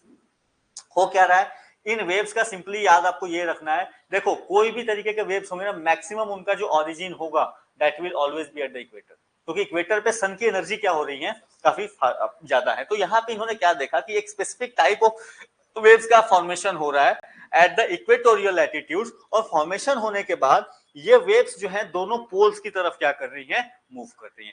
Just a different type of waves को इन्होंने क्या करा है, दे हैव फाउंड आउट। अब इसका ये बात है कि यहाँ पे जो क्या हो रहा है कि इन वेव्स की वजह से वहां पे जो मैटर का इंटरेक्शन हो रहा है, उन्होंने देखा कि हो सकता है कि कुछ ऐसे चार्ज पार्टिकल्स को ये क्रिएट करे जो हमारे जो स्पेस ऑब्जेक्ट्स हैं उसके लिए ये नुकसान पहुंचा सकते। एंड बिकॉज ये मैं ऐसे चर्चा नहीं कर रहा था, बट क्योंकि इंडियन साइंटिस्ट ने करा तो फिर थोड़ा सा आपको इंपॉर्टेंट बात समझ में आ रही है। सो ये बेसिक आइडिया। अच्छा यहाँ पे लिखा है क्या, कहाँ पे इन्होंने करा था, ठीक है। तो मैट्री अगेन आप याद रखना, they have observed it here, ठीक है। सो बेसिक एक टाइप ऑफ वेव्स है जो इनको मिले हैं अपर एटमॉस्फेयर में, बिकॉज ऑफ कि मैग्नेटोस्फेयर इंटरैक्ट कर रहा है विद द सन, उसका नाम इन्होंने EMIC वेव रखा है, and they have detected it from where, from the Maitri station, that's it, ठीक है। That's the news that you need to know. और यहाँ पे इन्होंने ये देखा है कि एक स्पेसिफिक टाइप ऑफ ऑसिलेशंस होते हैं, देखना एक और चीज लिखी हुई यहाँ पे, पर्ल ऑसिलेशंस। एक स्पेसिफिक टाइप ऑफ और ऑसिलेशंस होते हैं, they have again the waves का फॉर्मेशन होता है जब मैग्नेटोस्फीयर इंटरैक्ट करता है, and those oscillations are known as the pearl oscillation. तो इन्होंने देखा है कि ये जो ईएमआईसी वेव है और ये जो पर्ल ऑसिलेशंस होते हैं, दोनों के बीच में कुछ ना कुछ क्या हो रहा है, इंटरेक्शन होता है। एक स्पेसिफिक टाइप ऑफ ऑसिलेशन है पर्ल ऑसिलेशन, ये बहुत छोटे लेवल के होते हैं, ठीक है। पर्ल मतलब मोती जैसे, तो जैसे इंटरैक्ट करेगा ना, इधर से मान लो ये आपका मैग्नेटोस्फीयर है एंड इधर से सन की एनर्जी जब इसके साथ इंटरैक्ट करेगी, यू विल फाइंड कि छोटे छोटे रीजन्स बन रहे हैं इलेक्ट्रोमैग्नेटिक वेव्स के, छोटे छोटे रीजन्स बनते हैं वो, और उसी को कहा जाता है Perl oscillations.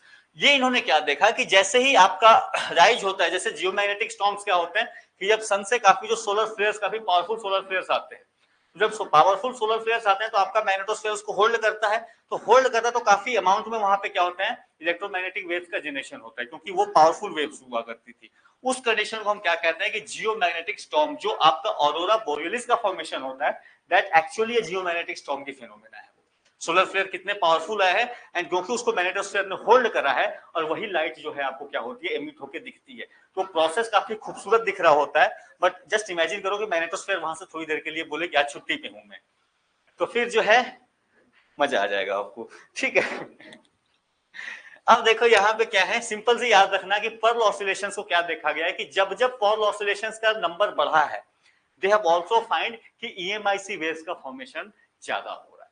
That's the simple idea. तो पर्ल ऑसिलेशन एक टाइप ऑफ ऑसिलेशन है जो जनरली प्रोड्यूस होते हैं during the geomagnetic storm phase, यानी जब ऑरोरा या नॉर्दर्न लाइट्स का वो फॉर्मेशन हो रहा होता है, और उसी टाइम में they have also found the formation of this EMIC waves. Generally कहां फॉर्मेशन हो रहा है, इक्वेटर में, जा कहां तक रहे हैं, पोल्स पे जा रहे हैं। समस्या क्या है कि जो आपको स्पेस बेस्ड एसेट्स हैं उनको नुकसान पहुंचा सकते हैं। ठीक है, छोटा सा न्यूज था, इंडियन साइंटिस्ट ने ना करा होता तो नॉर्मली इसको मैं कवर नहीं करता, ठीक है। चलो ये समस्या हमारी दूर हुई। Now small modular reactors, SMRs।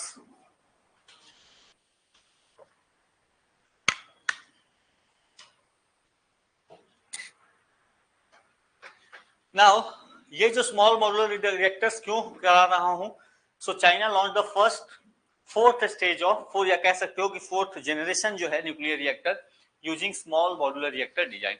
So simple reactors जो न्यूक्लियर रिएक्टर से कई साइजेज में हो सकते हैं, एक साइज जो है that is the small modular reactor. उसमें से चाइना ने उसके नए जनरेशन को लेकर आया, और इस जनरेशन की खास बात यह है कि जो कूलिंग का पर्पस है उसके लिए यहाँ पे ये हीलियम यूज करता है रादर देन वाटर। हमने कई टाइप्स ऑफ रिएक्टर्स देखे थे, SMRs को नहीं देखा था हमने अलग से, किसी उसमें साइज के बेसिस पे नहीं देखा था। जनरली हम बड़े रिएक्टर्स की बात करते हैं, और उसमें जनरली यू विल फाइंड कि PHWR का यूज हो रहा है या हेवी वाटर का यूज हो रहा है।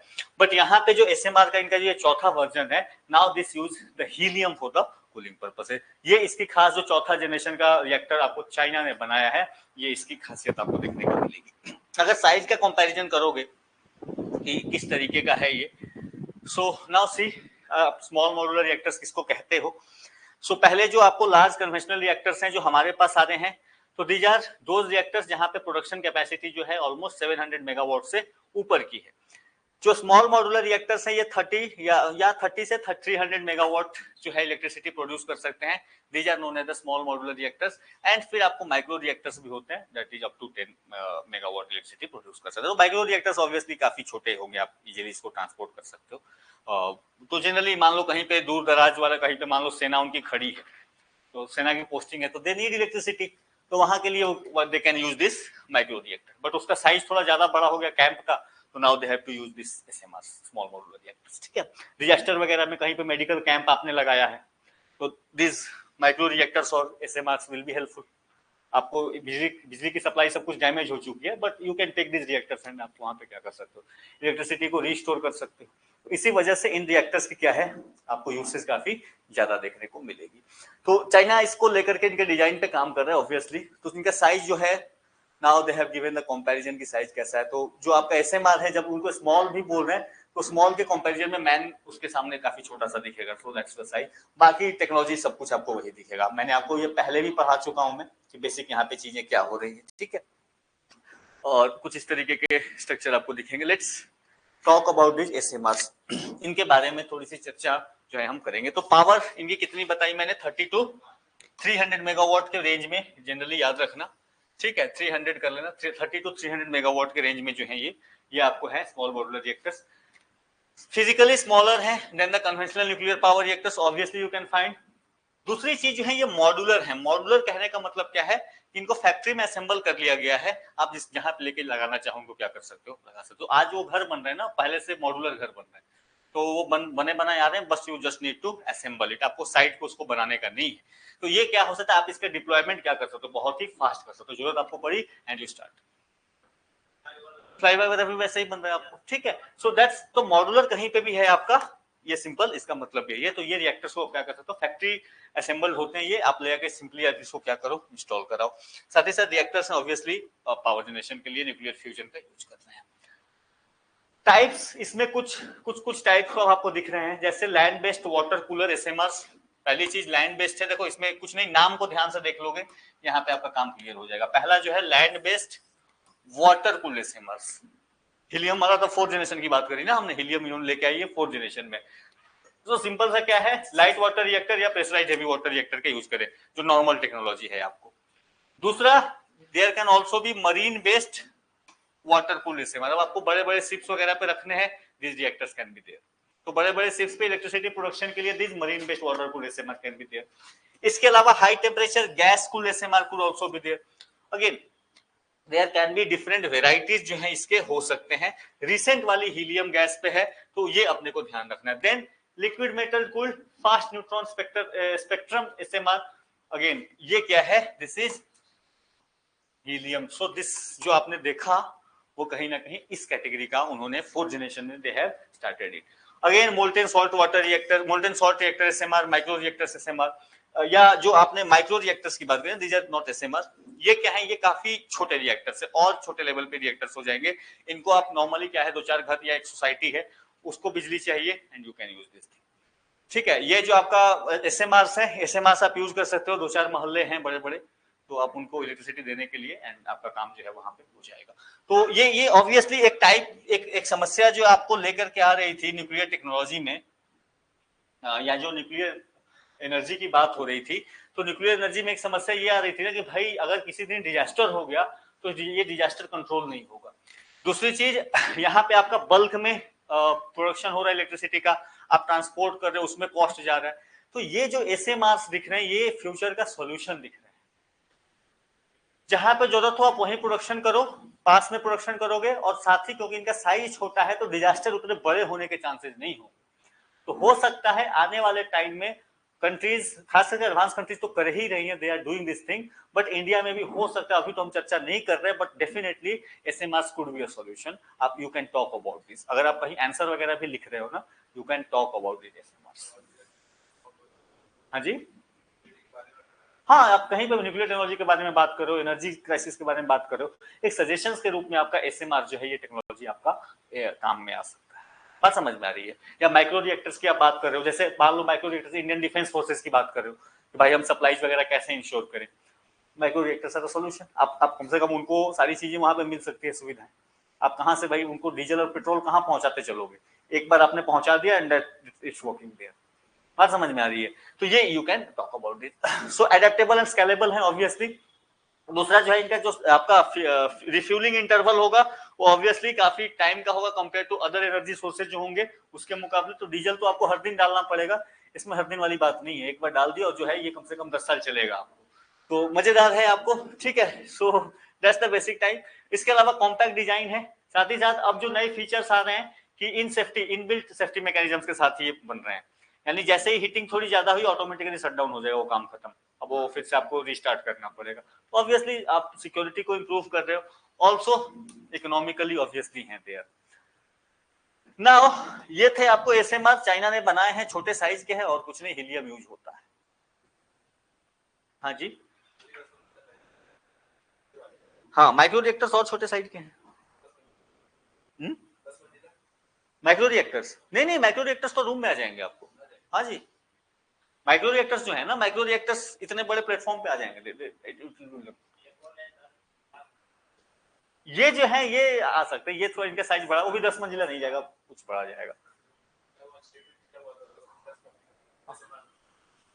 हो सकता है। माइक्रो रिएक्टर्स का साइज थोड़ा छोटा है। माइक्रो रिएक्टर्स मैंने क्योंकि जो पिक्चर्स वगैरह देखा माइक्रो रिएक्टर्स के दे उन्होंने रूम में रखे हुए हैं, ठीक है, वो उन्होंने रूम में लगा के उसको रखा हुआ है, like they are using it, तो ऑब्वियसली उसका साइज जो है काफी छोटा है। नाउ यूरेनियम 241, नॉर्मली हम जब बात करते हैं यूरेनियम की, we talk about 235 and 238. They have founded a new isotope and its name is 241. So simply याद रखना क्या है, newly discovered isotope, mass number और एटॉमिक नंबर। अगर किसी एग्जाम में किसी को पूछने का मन कर दे,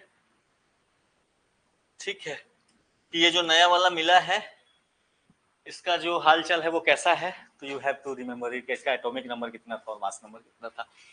अभी भी इसके बारे में हम लेकर बहुत क्लैरिटी नहीं है कैसा है, क्या है, इसके क्या फीचर्स होंगे, we don't know still, but हाँ ये नया आइसोटोप मिला है इसलिए इसकी चर्चा भी कर लूं, ठीक है।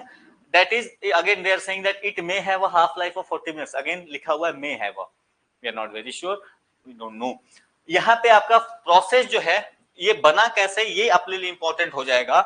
There is a process known as multi nucleon transfer, ये टर्म याद रखना, मल्टी न्यूक्लियॉन ट्रांसफर। ये क्या होता है कि जब आपके जो आइसोटॉप्स होते हैं, आइसोटॉप्स पास में होते हैं तो कई बार क्या करते हैं, दे उनके बीच में एक्सचेंज होता है of the protons and neutrons, और इस एक्सचेंज के प्रोसेस में for a very short period of time they have found an atom and its name was they named it as uranium 241, as simple as that, ठीक है। छोटा सा isotope, अभी अब पूछ लेना रिसेंटली किसका आइसोटॉप आपको नया मिला है, हो गया क्वेश्चन, ठीक है।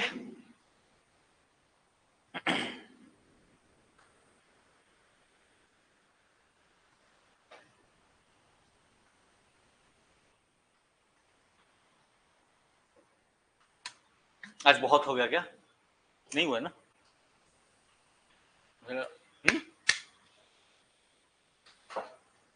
नहीं मुझे लगा थक गया क्या आप लोग।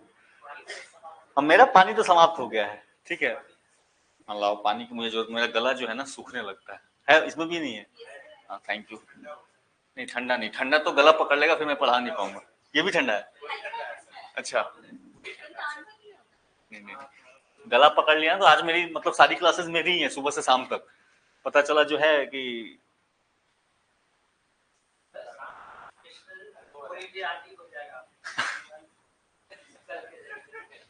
ये अच्छा दिया तुमने मेरे पे,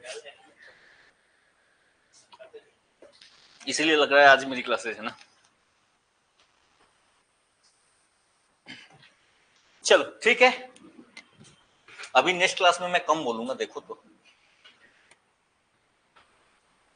ALPS advanced liquid processing system, इसकी चर्चा इसलिए हुई कि आपने पढ़ा होगा Fukushima Daiichi nuclear power station के बारे में, जो फुकुशिमा डिजास्टर हुआ था, जो जापान का जो वहां पे रिएक्टर था, एक बार यू हैव रेड कि वहां पे सुनामी जब आई थी अर्थक्वेक का, तो वहां पे बहुत चीजें लीकेजेज हुआ था, तो उसमें इन्होंने हुआ क्या कि उस डाइची न्यूक्लियर प्लांट से recently they have released a contaminated water, और इस कॉन्टेमिनेटेड वाटर, ये जो आपका न्यूक्लियर प्लांट है तो कूलेंट के रूप में कॉन्टेमिनेटेड वाटर वहां पे जो प्रोड्यूस होता है तो रेडियो एक्टिव वाटर होता है, ये इसको इसकी ट्रीटमेंट के लिए they have used a system and that is known as the advanced liquid processing system. So this is simply nothing but a filtration system, जो कि क्या करता है through a sequence of chemical processes, जो उसमें radio nuclides होते हैं जिसके वजह से रेडियो एक्टिविटी प्रेजेंट होती है, उसको ये क्या कर देता है, सिंपल से यूज था, नथिंग बोलते, ठीक है। अब यहाँ पे इनके जो आपका फुकुशिमा वाला था वहां पे जो कॉज था that was the strontium and caesium, not very important, ALPS नाम आया था अभी जस्ट, तो ये आप कर लेना, बाकी इसमें कुछ और नहीं है, ठीक है। ALPL advance liquid processing system just Fukushima के टर्म्स में आया था, आपको रेडियो एक्टिव वाटर को क्लीन करने में, फिल्टर करने के रूप में इसका यूज हुआ था। नेक्स्ट छोटे छोटे न्यूज हैं, पता है ये निकल जाते हैं ऐसे ही। मोलिबेडनम 99 फिजन, ऐसे लिखना, मोलिबेडनम 99।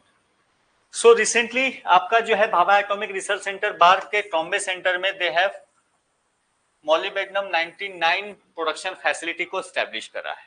अगेन अब नहीं भी आपको पता होता नॉर्मली एग्जाम में पूरे कहाँ करा गया है, तो सिंपली आप ले लेना कि बार्क में ही हुआ होगा। ये सब काम बार्क एंड ट्रॉम्बे में ही होता है ये। लेकिन अगर क्वेश्चन को घुमा देता तो उल्टा हो जाता कि बार्क में रिसेंटली ए प्रोडक्शन फैसिलिटी का ऑर्गेनाइजेशन इनॉग्रेशन किया गया है, वो किसके लिए था। ठीक है, सो क्वेश्चन को ऐसे भी घुमाया जा सकता है। तो दोनों तरीके से, जैसे पहला क्वेश्चन होता तो इजी होता, ट्विस्ट कर दिया तो टफ हो जाता। ठीक है, सो मॉलिबेडनम 99, ये आप ध्यान रखना। यहाँ पे this is the parent isotope of technetium. ये जो टेक्नीशियम 99 है, यहाँ पे क्या होता है कि this is used, molybdenum is used to produce this technetium, और इसका यूज किया जाता है फॉर द मेडिसिन। सिंपल से जैसे कोबाल्ट का यूज होता है ना, वैसे तरीके से ये technetium this is again use for the medicine. इसका फायदा ये होता है ना ये टेक्नीशियम का, कि ये आपको जो है बॉडी में काफी देर तक नहीं रहता। तो अगर इसको एज ए मेडिसिन यूज किया जाएगा तो जो रेडियो एक्टिव आपको इम्पैक्ट हो सकते हैं बॉडी पे, वो क्या हो जाते हैं, काफी कम हो जाते हैं। ठीक है, अब ये सिंपली क्या करेगा, this technetium 99M, this can be delivered targetly, कि आपका किस पोर्शन में आपको डिलीवर करना है, ये डिफरेंट प्रोटीन और लिगेंड्स के साथ डिफरेंट तरीके से बाइंड होता है। ठीक है, तो आप पार्टिकुलर जगह पे इसको यू कैन प्रोवाइड इट। दूसरा जो है इसका, क्योंकि लाइफ साइकिल कम है, लाइफ टाइम जो है इसका कम है, तो बॉडी पे रेडियो एक्टिव इंपैक्ट भी क्या होंगे, कम होंगे। ये आप सिंपली इसके फीचर जो है ये आप याद रखना। प्रोडक्शन ऑब्वियसली इसका जो शुरू होता है यूरेनियम 235 से शुरू होता है, but obviously it will go up to molybdenum and then molybdenum को आप ट्रांसफर करोगे फ्रॉम द टेक्नीशियम। तो दैट्स, तो मॉलिबेडनम 99 आपको सिंपली ये याद रखना कि ये फैसिलिटी सेंटर स्टार्ट करी है बार्क ने प्रोडक्शन के लिए। मॉलिबेडनम क्या बोलते हैं इसको, मॉलिबेडनम हमें बोलते बोलते आदत हो चुकी है नहीं।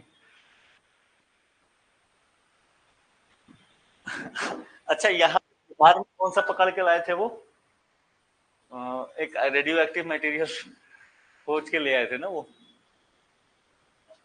कैलिफोर्नियम, जो नहीं पकड़ाया था। अरे न्यूज में आया था, यहाँ सिवान या गोपालगंज के थे वो। ठीक है, गया में थे, गया में पकड़ाया था वो। हाँ, जो थे वो इधर के थे। तो हाँ, वो मेटल का नाम था कैलिफोर्नियम, बट एक्चुअल वो था कि नहीं पता नहीं। बार्क वाले आए तो उन्हें क्या मिला है, I didn't follow the news. नहीं, मजे की बात मुझे पता है क्या लगी, कि देखो चोरी करने के लिए भी अकल होना चाहिए। अगर वो रेडियो एक्टिव मटेरियल था, उसको रखा हुआ था उन्होंने होम्योपैथिक दवा वाले डब्बे में।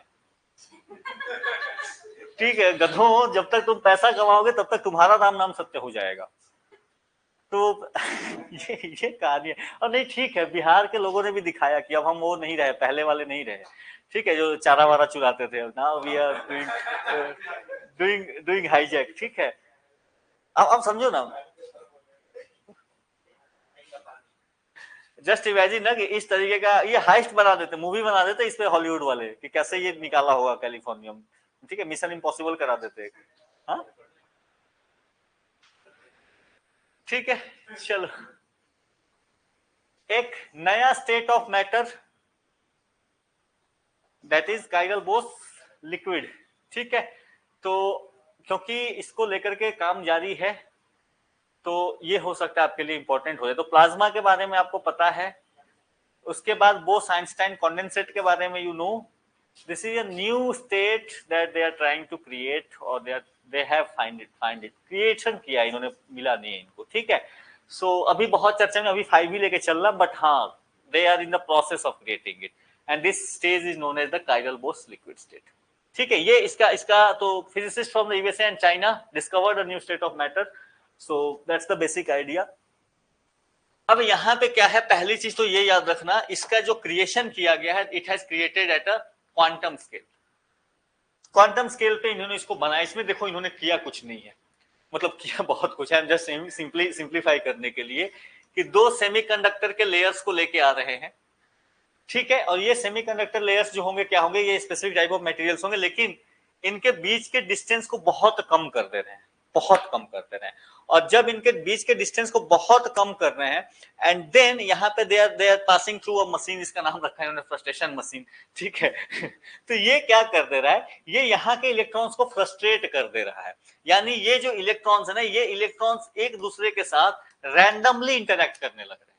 मतलब एक अजीब तरीके का पैटर्न बन रहा है, कुछ रैंडम इंटरेक्शन हो रहा है और कई अलग अलग तरीके के पैटर्न्स बन रहे हैं, एंड उसको कहा गया है the state is known as chiral Bose liquid. यहाँ पे क्या देखा गया है कि जो दो इलेक्ट्रॉन है, दो इलेक्ट्रॉन एक साथ जुड़ के मूव कर रहे हैं, this is different. Normally electron दो पास आएंगे तो क्या होगा, रिपेल करेंगे, बट इस स्टेट में व्हाट दे आर फाइंडिंग, जब इनका दिमाग खराब हो गया ना, फ्रस्ट्रेट हो गए हैं, दो इलेक्ट्रॉन्स क्या हो रहे हैं, एक जैसा पेयर बना के और एक साथ मूव कर रहे हैं। So this is something that is extraordinary they have seen, and therefore they are saying कि ये नया स्टेट ऑफ मैटर है। तो जैसे प्लाज्मा में क्या है, प्लाज्मा में इलेक्ट्रॉन्स से जो आपके इलेक्ट्रॉन्स होते हैं अपने ऑर्बिट से बाहर रहते हैं, आयंस के फॉर्म में रहेंगे, ठीक है। यहाँ पे क्या हो रहा है कि दो इलेक्ट्रॉन साथ में है और दोनों साथ में एज एक पार्टिकल बिहेव कर रहे हैं, वो two electrons are behaving like a single particle, ठीक है। ये सब बाकी ये में है, आप सिंपली याद रखना। पहली चीज की फ्रस्ट्रेशन मशीन, ये यूज किया है इन्होंने for the production of chiral Bose liquid. दूसरा, इसको किया गया है द वेरी क्वांटम स्केल पे, बहुत छोटे लेवल पे, ये नॉर्मली अभी बड़े ऐसा कोई ये नहीं है, बट क्वांटम स्केल पे they have achieved this thing, that's the simple chiral Bose liquid, ठीक है।